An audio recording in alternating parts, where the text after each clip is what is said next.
Salut à tous, ici Benjamin Blanchard. Bienvenue sur ma chaîne où l'on explore ensemble le monde passionnant des technologies modernes. Si vous êtes intéressé par les dernières innovations et que vous voulez rester à jour sur ce qui change notre quotidien, pensez à vous abonner. Aujourd'hui, on va plonger dans un sujet incontournable des nouvelles tech. Prêts à découvrir? C'est parti. Il existe une très grande diversité de robots. Ainsi, presque toutes les morphologies animales donnent lieu à la réalisation d'un automate ou d'un robot. Nous restreindrons volontairement ici notre discours aux plus fantasmatiques d'entre elles, c'est-à-dire les androïdes. Cela ne signifie pas que les autres formes soient inintéressantes ou inutiles, loin s'en faut, mais il faut bien reconnaître que la volonté de créer des humains artificiels a toujours été au premier plan de l'imaginaire et de la recherche. Plusieurs projets de robots humanoïdes ont été menés. On retiendra les plus marquants, Asimo de Honda, ou encore le robot domestique Wakamaru de Mitsubishi. La robotique domestique a donné naissance à la domotique, dont le premier succès fut un aspirateur, le Roomba. Robot Asimo de chez Honda. Vanillaz, CCBYSA 3.0 pour le grand public. La notion de robot englobe généralement toutes les créatures artificielles, quelle que soit leur nature ou leur forme. Pourtant, il existe une grande diversité de genres, automates, robots, avatars, clones, cyborgs, etc. L'androïde est sans doute le type de robot le plus complexe sur le plan mécanique. Futura Science interroge Jean-Claude Eudin, directeur du laboratoire de recherche de l'IIM, Institut de l'Internet et du Multimédia, afin de comprendre pourquoi il incarne le pinacle de la robotique.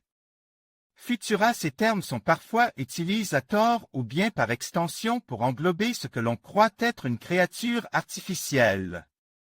Dans cette première partie, nous allons essayer de préciser ces termes sous la forme d'une typologie simple. Une remarque s'impose alors, la réalité est évidemment plus complexe. Il n'est pas rare en effet qu'une créature artificielle relève de plusieurs catégories, les limites entre elles n'étant pas étanches. Nexi, développé au MIT Media Lab, est un robot capable d'exprimer les principales émotions grâce aux parties mobiles de son visage. J.C. Eudin, androïde matériel, robot, mécha, cyborg, clone. Une première approche consiste à distinguer les créatures androïdes qui sont réalisées sous une forme matérielle et celles, qualifiées de virtuelles, qui existent sous une forme de programme dans la mémoire d'un ordinateur. On peut dénombrer 6 grandes formes de créatures artificielles, matérielles, en fonction du type de matériaux, des technologies employées, mais aussi des époques auxquelles elles ont été conçues. Les statues vivantes sont les plus anciennes tentatives pour reproduire artificiellement l'être humain. Des statues animées égyptiennes au marbre grecs antiques, elles ont considérablement influencé l'histoire des créatures artificielles. Avec l'avènement de la mécanique horlogère, les automates sont devenus progressivement le modèle du vivant. Débarrassés de la nécessité d'un intermédiaire humain pour se mouvoir, leurs comportements restent néanmoins limites à des séquences immuables jusqu'au début du XXe siècle. Les robots naturellement succèdent aux automates. Contrairement à ces derniers, ils sont situés dans leur environnement. En d'autres termes, ils sont capables d'interagir avec lui et d'adapter leur comportement en conséquence. Le mécha représente une forme d'androïde spécifique au pays du soleil levant. Il s'agit dans la plupart des cas d'une sorte d'armure géante contrôlée par un humain qui se trouve à l'intérieur. Les cyborgs représentent une autre forme hybride contemporaine qui mêle intimement l'organique et la machine. Il peut s'agir d'un robot auquel a été adjointe une enveloppe organique ou bien d'un homme réparé ou augmente grâce à des prothèses technologiques. les clones correspondent aux êtres organiques reproduits par clonage. Ils peuvent également être modifiés génétiquement. Nao est le robot créé par la société française Aldebaran Robotics. Celle-ci a ensuite été rachetée par le japonais SoftBank. Aldebaran Robotics, JC. Eudin créature virtuelle, intelligence artificielle, avatar et ghosts.